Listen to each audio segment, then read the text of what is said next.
This is Bose Hamill from the Cullen Eye Institute, Department of Ophthalmology at Baylor College of Medicine in Houston, and this video deals with implantation of a secondary IOL fixated by iris sutures. To begin, paracenteses are made at the points at which the needles will be inserted and 180 degrees away from the main wound created here. The wound is enlarged a little bit larger than normal cataract surgery because you're going to insert the implant lens folded. These are the folding forceps, and we're making a mustache fold with a 3-piece acrylic IOL, and then we're transferring it to the insertion forceps. This is the instrument you'll use actually to put the lens in the eye. And now to create the mustache fold, we're going to place the leading haptic end into the fold of the IOL so as to allow it to be inserted into the eye without catching on the wound. This is a 23 or 25 gauge serrated forceps that we're going to use to hold the lens while we allow it to open. So the lens has been inserted, the IOL optic is grasped, and then the inserting forceps are opened. Occasionally, and I should be pushing a little more posteriorly with my forceps at this point, you have a little trouble getting the lens to let go of the inserting forceps, and a secondary instrument can help just get rid of that little sticky attachment. Now, once I've got the lens in place, the haptics are behind the iris, the optic is in front, and I'm using an iris sweep to hold it in place while I refill the anterior chamber with Helon. And you can see it's a good idea I've got that instrument there so I don't drop the lens posteriorly. The next step is to constrict the pupil, and that helps to hold the lens in position.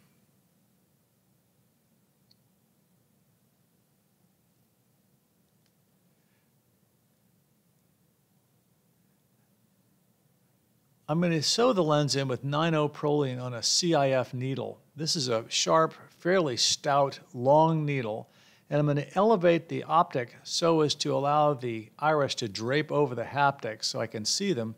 I'm going to pass the needle just underneath the haptics through the iris, out practically as far out in the periphery as I can reach.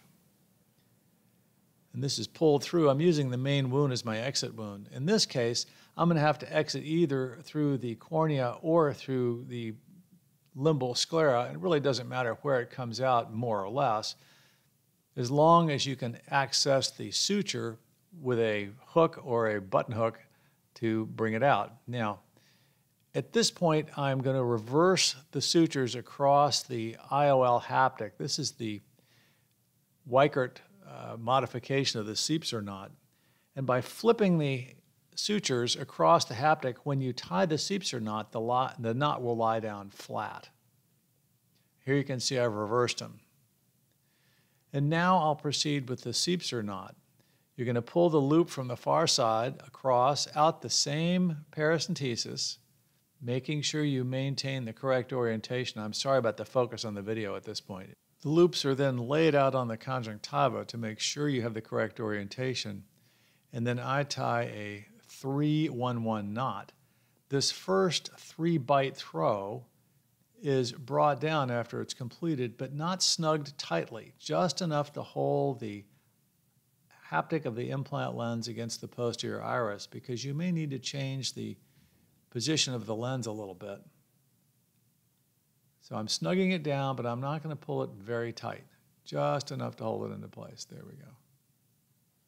We do the second knot the same way, and once the lens is in position, I'm going to prolapse it through the pupil, and I'm going to check the position of the lens and make sure I don't have too much cat's eye effect of the iris itself. Now here, this is a Beckert nucleus rotator where I want to check and make sure the lens is where I want it. The haptics can be slid around in the knot at this point prior to snugging the knot down as I'm doing here. The final throws are then placed, and the knot is tied. Notice, after you've made the first tie, the remaining knot ties are achieved by pulling on one end of the suture only. And here I'm using a pair of NS scissors to trim the ends. Make sure you trim the ends close enough to the iris so you don't have impact of the ends onto the endothelium, and then the wound is closed with a single 10-0 nylon.